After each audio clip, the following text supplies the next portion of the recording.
ইউনূসের সঙ্গে পাকিস্তানের প্রধানমন্ত্রী শাহবাজ শরীফের দ্বিপাক্ষিক বৈঠক, জাতীয়তাবাদী মুক্তিযোদ্ধা দলের সমাবেশ স্থগিত, নাশকতা এড়াতে টঙ্গীর ইজতেমা ময়দান এলাকায় কড়া নিরাপত্তা ব্যবস্থা, রূপালী ব্যাংকের শাখায় হানা দেয়া ডাকাত দলের আত্মসমর্পণ, পেকুয়ায় ট্রাক ও সিএনজি অটোরিকশার মুখোমুখি সংঘর্ষে শিশুসহ নিহত 5। অভিনন্দন ভোরের পাতার সংবাদ সারা দেশে, সাথে আছি মৌমিতা মৌ। শুনছিলেন সংবাদ শিরোনাম, এবার বিস্তারিত।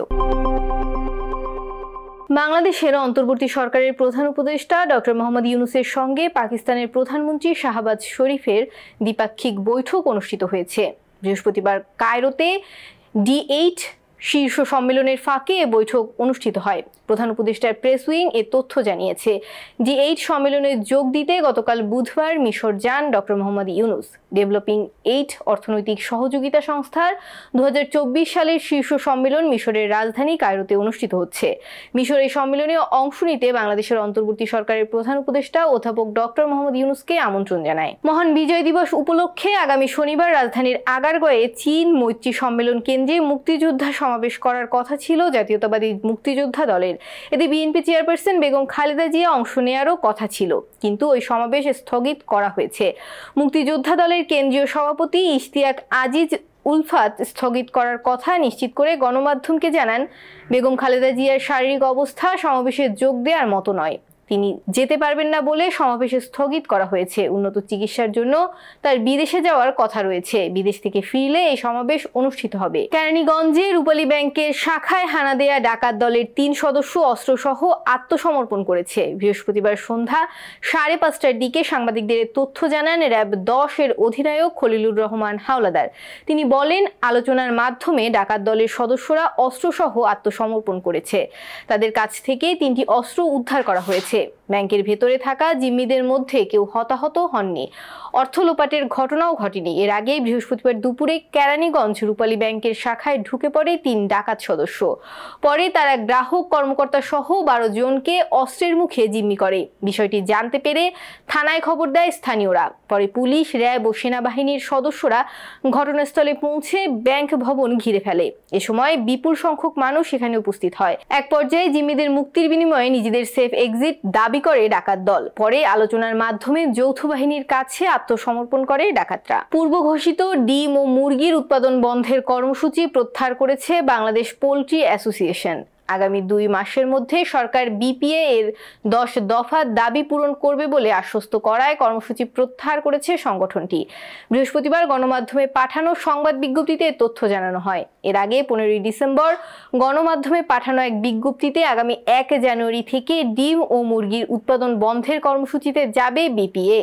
প্রান্তিক পোল্ট্রি খামারিদের স্বার্থ রক্ষা, কর্পোরেট কোম্পানির সিন্ডিকেট বন্ধ করা সহ 10 দফা দাবিতে ঘোষণা দেয় তারা। গাজীপুর মেট্রোপলিটন পুলিশের পক্ষ থেকে 144 ধারা জারির পর টঙ্গী ইজতেমা ময়দান ও আশেপাশের 3 কিলোমিটার এলাকায় প্রবেশ নিষিদ্ধ করা হয়েছে। বুধবার দুপুরের পর থেকে এখন পর্যন্ত ইজতেমা ময়দান ছাড়ছেন সাধারণ মুসল্লিরা। পাশাপাশি মাওলানা সাদ ও জুবায়ের অনুসারীরাও ইজতেমার ময়দান ত্যাগ করেছেন। বর্তমানে শুনশান নীরব পুরো ইজতেমা ময়দান এলাকা। তবে সহিংসতার ভয়ে দিন পার করছেন স্থানীয় বাসিন্দারা। বৃহস্পতিবার সকাল থেকে মাঠে আসতে দেখা যায়নি কোনো সাধারণ মুসল্লিদের।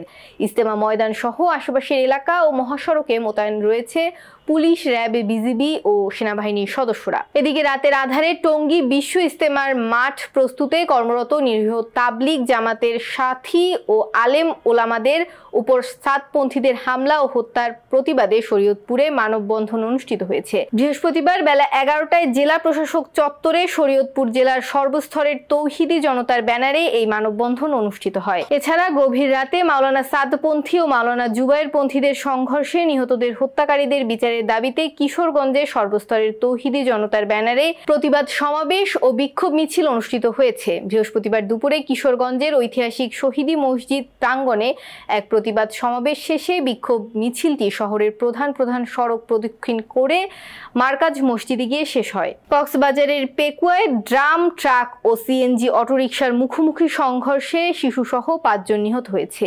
এ ঘটনায় আহত হয়েছেন আরও 2 জন। আহতদের উদ্ধার করে পেকুয়া উপজেলা স্বাস্থ্য কমপ্লেক্সে ভর্তি করা হয়েছে। বৃহস্পতিবার সকাল 7টার দিকে এবিসি আঞ্চলিক মহাসড়কের হাজি বাজার এলাকায় দুর্ঘটনা ঘটে। নিহতরা হলেন কুমিল্লা জেলার লাকসামের মোহাম্মদ ফিরোজ আহমেদ, তার স্ত্রী শাহিন আক্তার ও তাদের শিশু ছেলে জাহিদুল ইসলাম। পেকুয়া উপজেলার টৈটং ইউনিয়নের অটোরিকশা চালক মনিরুল মান্নান ও মগনামা সোনালী বাজার এলাকার আব্দুর রহমান। প্রত্যক্ষদর্শীরা জানায়, সকালে পেকুয়া থেকে যাত্রীবাহী একটি সিএনজি অটোরিকশা চট্টগ্রামের দিকে যাচ্ছিল। সিএনজি অটোরিকশাটি সকাল 7টার দিকে এবিসি সড়কের টৈটং ইউনিয়নের হাজীবাজার এলাকায় পৌঁছলে বিপরীত দিক থেকে আসা ড্রাম ট্রাকের সাথে মুখোমুখি সংঘর্ষ হয়। এতে দুমড়ে মুচড়ে যায় সিএনজি অটোরিকশা। ঘটনাস্থলে মারা যায় একই পরিবারের 3 জন সহ 5 জন। শীতের জেলা পঞ্চগড়ে টানা 6 দিন পর কেটে গেছে মৃদু শৈত্যপ্রবাহ। বৃহস্পতিবার সকাল 9টায় 10.2 ডিগ্রি সেলসিয়াস তাপমাত্রা রেকর্ড করেছে তেঁতুলিয়া আবহাওয়া অফিস। গত 6 দিন ধরেই সর্বনিম্ন তাপমাত্রা 10-এর নিচে ওঠানামা করছিল। বুধবার সর্বনিম্ন তাপমাত্রা ছিল 8.8 ডিগ্রি সেলসিয়াস। এর আগে শুক্রবার সর্বনিম্ন তাপমাত্রা 8.4 ডিগ্রিতে নেমে শুরু হয় চলতি শীত মৌসুমের প্রথম মৃদু শৈত্যপ্রবাহ। তবে প্রতিদিন সকালেই সূর্যের মুখ দেখা গেছে। বৃহস্পতিবার সকালেও ঝলমলে রোদ ছড়িয়ে পড়ে চারদিকে। বুধবার দিনের তাপমাত্রা বেড়ে রেকর্ড করা হয় 27.3 ডিগ্রি। মাত্রা নারীর স্বস্তির যাত্রা, এই মূলনীতিকে সামনে রেখে খাগড়াছড়িতে তৃণমূল পর্যায়ের পিছিয়ে পড়া ও দুর্গম নারীদের আত্মনির্ভরশীল করার লক্ষ্যে অসচ্ছল নারী ও শিক্ষার্থীদের মাঝে সেলাই মেশিন, শীতবস্ত্র ও শিক্ষা উপকরণ বিতরণ করা হয়েছে। খাগড়াছড়ি শহরের পুলিশ লাইন্স স্কুলের হলরুমে নারীদের মাঝে সেলাই মেশিন, ছাত্রছাত্রীর মাঝে স্কুল ড্রেস, অসহায়দের মাঝে কম্বল বিতরণ করা হয়। এতে প্রধান অতিথি হিসেবে উপস্থিত ছিলেন জেলা প্রশাসক মোহাম্মদ শহীদুজ্জামান। এছাড়া বিশেষ অতিথি হিসেবে উপস্থিত ছিলেন পুলিশ সুপার আরেফিন জুয়েল। 250 বছর ধরে দাঁড়িয়ে আছে মত্তর মঠ। ঐতিহাসিক এই মঠটির অবস্থান মানিকগঞ্জ জেলা শহর থেকে 2 কিলোমিটার দূরত্বে মত্তগ্রামে। মানিকগঞ্জ থেকে তাহসিন ইসলামের পাঠানো তথ্যচিত্রে বিস্তারিত ডেস্ক রিপোর্টে। 250 বছর ধরে দাঁড়িয়ে আছে মত্তর মঠ। ঐতিহাসিক এই মঠটির অবস্থান মানিকগঞ্জ জেলা শহর থেকে 2 কিলোমিটার দূরত্বে। এক পাশে শান বাঁধানো পুকুর ঘাট, অন্য পাশে রয়েছে মত্ত উচ্চ বিদ্যালয়। মাঝখান দিয়ে বয়ে গেছে পিচ ঢালা সরু রাস্তা। রাস্তার দুই পাশে রয়েছে সবুজের সমারোহ। কিছু দূর এগুলেই নোবেল বিজয়ী অমর্ত্য সেনের পৈতৃক ভিটা। আর এসবের মধ্যেই কালের সাক্ষী হয়ে দাঁড়িয়ে আছে এই মত্তর মঠটি। এই মঠটি নিয়ে রয়েছে নানা লোককথা। মঠটা দিছিল হেমসেন তার বাবার উপরে আর কি। আচ্ছা, তার বাবার উপরে এই মঠটা গড়ছিল, কিন্তু আমরা দেখিনি, আমরা শুনছি আর কি। আচ্ছা, শোনার মাধ্যমে আমরা বলি। আর ওইটা চায়ের মধ্যে সাইড দেয়া মানে আসলো আর কি, ভালো ফাউন্ডেশন করা আসলো, সুন্দর আসলো, ভেঙে চড়ে গেছে 200-250 বছর হয়ে গেছে। মঠটা যদি মালামতি করা হয়তো একটা সুন্দর হইলো, ঔচিত্য, এই দেশের একটা ঔচিত্য রইল, মাইসুম বিভিন্ন জায়গায় মঠ দেখতে আসে। ইতিহাসবিদদের মতে এককালে এই গ্রামে অত্যাচারী হেমসেন নামের এক জমিদার ছিলেন। অত্যাচারী হলেও পিতৃভক্তির উজ্জ্বল দৃষ্টান্ত স্বরূপ জমিদার হেমসেন তার বাবার শেষ কৃত্যের স্থানটিতে মঠটি নির্মাণ করে। মঠটা দিছিল হেমসেন তার বাবার উপরে আর কি। আচ্ছা, তার বাবার উপরে এই মঠটা গড়ছিল, কিন্তু আমরা দেখিনি, আমরা শুনছি আর কি। আচ্ছা, শোনার মাধ্যমে আমরা বলি। আর ওইটা চায়ের মধ্যে সাইড দেয়া মানে আসলো আর কি, ভালো ফাউন্ডেশন করা আসলো, সুন্দর আসলো, ভেঙে চড়ে গেছে 200-250 বছর হয়ে গেছে। মঠটা যদি মালামতি করা হয়তো একটা সুন্দর হইলো, ঔচিত্য, এই দেশের একটা ঔচিত্য রইল, মাইসুম বিভিন্ন জায়গায় মঠ দেখতে আসে। মঠটি নির্মাণ করতে সুদূর ইরান থেকে কারিগর নিয়ে এসেছিলেন তিনি। শান বাঁধানো পুকুর পাড়ে 15% জমিতে প্রায় 200 ফুট উঁচু এই অপরূপ মঠটি নির্মাণ করা হয়। হেমবাবুর বাপের সিতে। হেমবাবুর কে ছিল? হেমবাবুর বাবা ছিল।